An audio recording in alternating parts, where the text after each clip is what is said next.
I'm going to put the Vikings in. I think they're going to look more like the fourth quarter than the first three with J.J. McCarthy's growth and confidence. Listen, Kevin O'Connell was head coach of the year in 2024.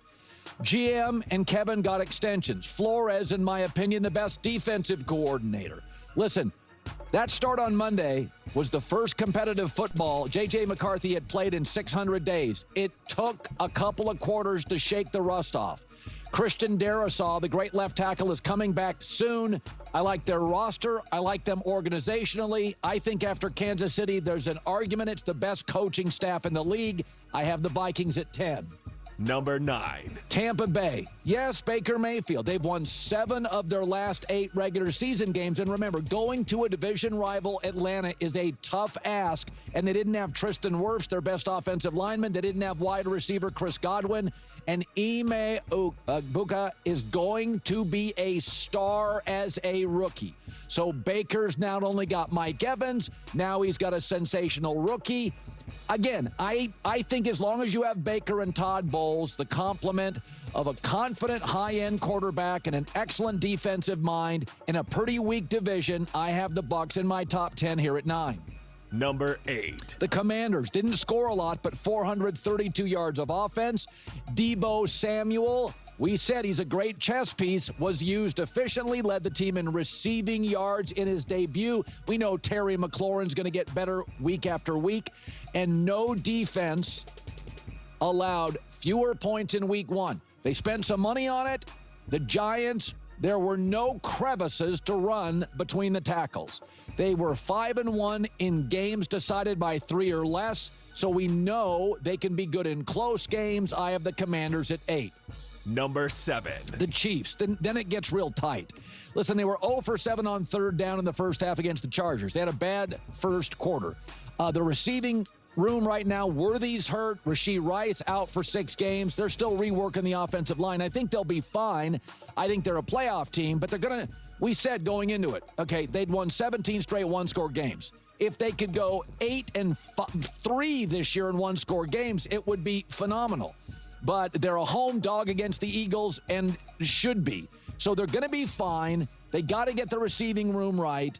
They looked a little out of sorts early, but after the first quarter, they were fine. Chiefs at 7. Number 6. And Chargers at 6. I do think Justin Herbert, Joe Alt played left tackle, was really good. Didn't allow any pressures. That was great news. And Jim Harbaugh is also 6-0 in week 1. So this was not an easy game for the Chiefs to go to Brazil. I think the Chargers in 7 or 8 weeks and the Chiefs in 7 or 8 weeks, if they met again, it's a very close coin flip game. I think these are very even teams. Kansas City's obviously dominated this division. But in the second half, Justin Herbert, one thing that's worrisome for the Chiefs, he was 13-16. And the Chiefs, Keenan Allen, 33. Why is he getting 7 catches? I thought there were too many Charger receivers, the weakness of their team, open. I have them at 6. Number 5. Rams at 5. They got to keep Puka Nacua healthy, and the O-line worries me, but they've won 6 straight regular season games when starters are actually playing, and they've held opponents under 10 points in 4 straight games when the starters are playing. I believe their defensive line and their defense as a whole could be the best in the league right now, because a lot of these good teams like the Bills and the Ravens, they gave up a lot of yards on the back end. They're young. They were the least penalized team. Stafford was the highest rated quarterback in week 1. And I think after Andy Reid, there's a strong argument. The best coach in the NFL is Sean McVay. I have the Rams at 5. Number 4. Ravens should have won the game if Derrick Henry doesn't fumble. Their last 3 drives, they have 17 total yards. It's a little bit of a problem. Zay Flowers, I thought, was outstanding, had his best game as a pro. I love everything about Baltimore outside of the fact that they get these big leads and lose them. And I do think some of this is when you dominate a team for 2.5, 3 quarters, it's hard to convince pro athletes, all gas, no brakes. Here they come. It's not college football. Everybody can play with everybody. Ravens still at 4. Number 3. Buffalo a notch ahead at 3. What concerns me about Buffalo, the back end of their defense. Their offense got 500 yards. Josh Allen sacked only once. That Buffalo O-line, we don't talk a lot about it. Fewest sacks allowed last year. They don't allow a lot of pressure. And if they did, Josh Allen can evade it. Now, they're going to face 6 straight teams with losing records, so they're going to go on a bit of a roll here. But that defense on the back end, it is a problem. And that Sean McDermott Derrick Henry broke into the secondary and was running away from secondary members who were smaller and should be faster. So they're going to lose some games they should win because of the back end of that defense. I have them at 3. Number 2. Philadelphia, 17-1 since week 5 last season. And I know you're saying, how can they be at 2? Listen, Dallas showed they're a little vulnerable. Now, Jalen Carter will come back. I don't think he's going to get suspended. I could be wrong if that just came out. A.J. Brown worries me. Only 1 target. I sense a little drama. Hyper-aggressive GM Howie Roseman made another move today. 6 trades since the start of August. But I have them too. And number 1 is... Number 1. I thought the most complete team I saw was Green Bay. Jeff Hafley is a stud as defensive coordinator. Micah only played 45% of the snaps, already has an impact. I don't see the weakness. Does this team ever miss on tight end and wide receiver and quarterback draft picks? Ever? Everybody can play. And for the record, Jordan Love. You may want to look this up. Jordan Love's last 8 regular season games. 11 touchdowns, no picks, and a 109 passer rating. Coaching, elite. Protection, elite. Run game, elite. Quarterback playing, elite. Wide receiver, tight end talent, good and getting better. And Micah Parsons opens up lanes and space for everybody else. I said I have a right to overreact in week 1. Packers. All right, let's talk about this. There's a lot to clean up here and unpack because this is quite the mix here. This is quite the mix. First off, Josh Allen has, one of the lowest sacks because he has one of the best pressure to sack percentage. So when he does get pressured, he absolutely just takes care of it. So let's not pretend like Josh Allen just has all day, every day, in the pocket, because that's couldn't be further from the truth. And it's just so funny to hear him talk about Jordan Love. And it's just like, yeah, man, we've been saying Jordan Love is great. We've been saying Jordan Love is great. It's just that this Packers team was banged up. Jordan Love himself was banged up. And the season just didn't unfold how they wanted it to, right? There was a lot of issues. Not everyone's able to just overcome injuries and just players going in and out of the lineup. It's just not an easy thing to overcome. But the way how I like to do the herd hierarchy, this is what I did last year, and I enjoyed it, is I just back myself into a corner and force myself to only look at these 10 teams and rearrange these 10 teams, because we go through, because we do this, and then Nick has his list and his rankings, and I'm thinking about doing my own separate rankings.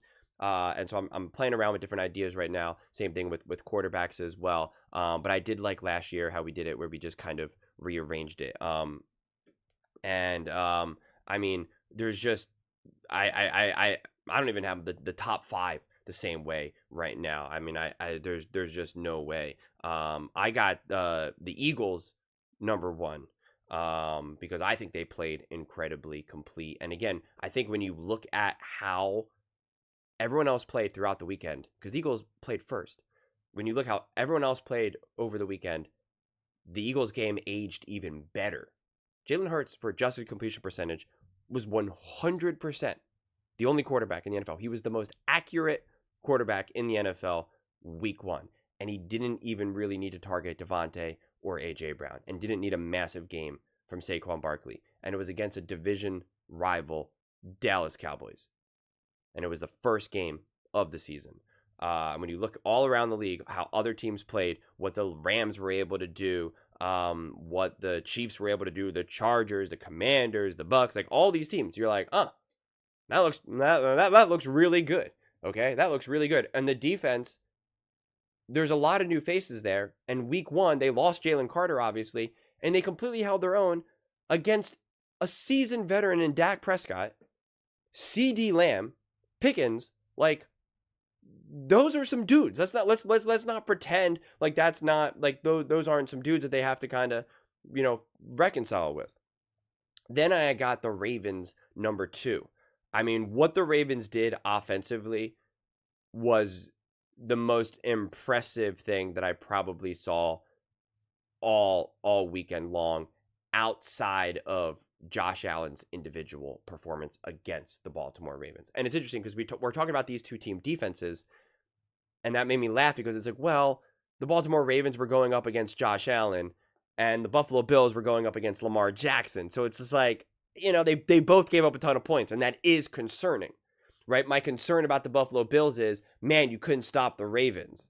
And my concern about the Ravens is, man, you couldn't stop you couldn't stop Josh Allen, but you did actually have him slow down for majority of the game. And then Josh Allen just went into beast mode. And so there is a feeling like moving forward right now, you do feel better about the Ravens. If the Ravens were to play any other team right now, you would be like, man, I don't know how any team stops Derrick Henry and Lamar Jackson. I just don't.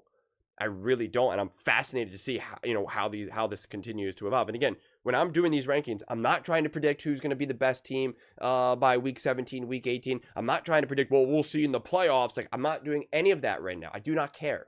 I do not care. I'm not trying to say, well, Lamar Jackson and the Baltimore Ravens in the playoffs is different. Let's see what happens when they face the Kansas City Chiefs in the division round. Like, I'm not doing any of that. Don't care about any of that. We're just focused on right now what we're seeing. That's what's fun, to not just constantly just be like, well, we know so-and-so always plays great in the playoffs. Not doing that. Not doing that. Not doing that. Then I got the Buffalo Bills for all the reasons that I just pretty much have already shared, right? So it's the Eagles, the Ravens, the Bills, okay?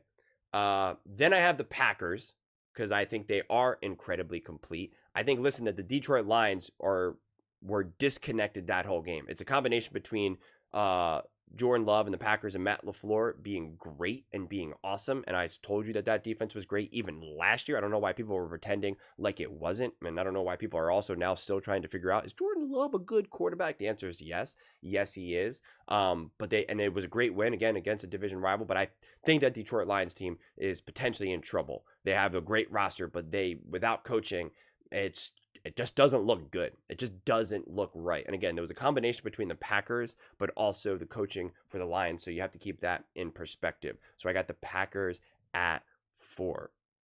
Okay. Then I actually have, again, this is strictly based on what we're seeing right now. Strictly based on what we're seeing right now. Strictly based on what we're seeing right now. Then I got the Commanders at 5. I got the Commanders at 5. I believe Jane Daniels, Debo, Zach Ertz, Terry McLaurin, they're going to continue to get better and better and better. I think they were rusty on Sunday. I think they played clearly not a very good team either. I think their defense was really good, but again, Russell Wilson just is a shell of himself, so I expect that. But this is a little bit of just kind of trying to figure out where what they left on the table and what I expect them to be able to do. Because the plays were there. Jay Daniels just missed a few throws. Then I have the Chargers. Then I got the Chargers. Justin Herbert just so wildly impressed me in that game. I mean, he just played awesome against the Chiefs. The Chargers defense was great. Everyone was connected. Some mistakes, though. Some mistakes that I do not think that they can get away with. They left the door open for the Kansas City Chiefs. They could have genuinely lost that game. And that would have just been, it would have been because of the failure to execute. Not because they weren't good enough. That's a problem to me. And that makes me more uncomfortable, because I'm like, one of the biggest reasons why I believe in the Chargers is because of Harbaugh and to be able to execute when it matters most. It's why the Chiefs have been able to be so great for so long right now, because they can execute when it matters most. And then I got the Chiefs. I still got the Chiefs there. No, it's tough because I said I'm only focused on right now and not trying to move forward. But it's hard when you're talking about like Rashee Rice being suspended, because you know he's going to be there, and you're just like it's the Chiefs are the hardest to do with that right now, especially because Xavier Worthy got knocked out. But you are kind of like, that team was a mess. Patrick Mahomes was clearly not at his best. They're in Brazil. It's week 1, and yet they still had a chance to come back and win that game. That to me is just always the power of the Kansas City Chiefs. And so in my mind, I'm still looking at the Chiefs even if they were just as banged up as they were right now, and I saw that defense get lit up by the Chargers, it's still hard for me to not be like, what happens if they played each other again? What happens if the Chiefs do play the Ravens week 2? And obviously we're going to see them play the Eagles, week 2. Like it's hard for me to like still get past that. Then these last 3 teams are kind of a mixed bag for me. But I do got the Rams because I am like Colin. I do think Sean McVay is as good as it gets and probably is second to only Andy Reid. And Matthew Stafford still obviously has it. Puka Nacua, Devontae, it's just you're going to be able to get after it. That defense was great. Again, I think the Texans are not necessarily in the best shape, and so that game itself, to me, wasn't the cleanest game, and I expect more from the Rams, but I'm definitely grading all these teams on a curve right now, honestly. And then actually, I do have the Minnesota Vikings at 9 over the Tampa Bay Buccaneers. Right now, I definitely have way more confidence and faith in Baker Mayfield over J.J. McCarthy by virtue of J.J. being a rookie, obviously, first-year starter technically. But that Minnesota Vikings roster is rocking. That defense, I have all the faith and confidence in Kevin O'Connell, and I do believe J.J. McCarthy will get more and more settled. And then again, having the Tampa Bay Buccaneers, I personally don't have them in my top 10, so that's why. And I know people are gonna be like, you just hate the Bucs, you hate Baker, and it's like, no. And Baker Mayfield did not play good that game. Colin was like, Matthew Stafford was the highest rated quarterback week 1, and it's like, well, let's see what Baker was. 27th, okay? Cam Ward was better than him. So Baker Mayfield did not have a good game. I watched every single snap of that game. The Falcons lost that game way more than the Bucs won that game. And again, I do think that the Bucs will be better moving forward because their rookie wide receiver will get better and better. You will be getting Godwin back. So I think this team will be good. But again, this is where it's tough because I'm trying to focus on today and not project into the future. But when you do have players that you know are coming back, that's the hardest time to kind of like actually apply that. It's different if everyone was just all playing right now and you're just like, okay, what do we have right now? So I do think that the Bucs will be better, and I do think the Bucs are going to be competitive, and I do think Baker Mayfield will be better, of course. Yeah, that's just kind of how I see it right now. Again, want to emphasize that I'm focused on today, no projections, not trying to figure out who's going to be in the Super Bowl, NFC Championship game, who's going to, figure stuff out as the weeks go on. It's like 95% focus on what did I just see week 1, and the other 5% is some of the other variables of injuries and week 1 grading on a curve, etc., etc. But this is the way how I kind of like to do the herd hierarchy for now, unless you guys want it done in a different way, because then again, today I think Nick does his quarterback mountain, which I have some ideas with regards to that, and then the next day Nick then does his tiers. So it's just like there's plenty of opportunity for me to keep talking about these teams and kind of how I see them ranked. So I just, rather than just kind of keep repeating myself again and again and again, these types of things, I kind of like to back myself in a corner. So, we'll see what you guys have to say in the comment section. But those are just my thoughts. I'd absolutely love to hear yours. What do you guys all think about Colin's herd hierarchy? Let me know in the comments below. I read every single comment, so whether you agree with me or disagree with me, either way, let's get in some discussions, let's get in some fights, but ultimately, let's just have some fun. And please do consider subscribing. We are building an amazing community here, and I absolutely love to see you part of it. I want to build something that we all generally feel connected to, something that we're really excited to be part of. I think we're well on our way to doing it. And please don't forget to give this video a thumbs up, as it really does help the visibility and the algorithm. Thank you so much. See you next time.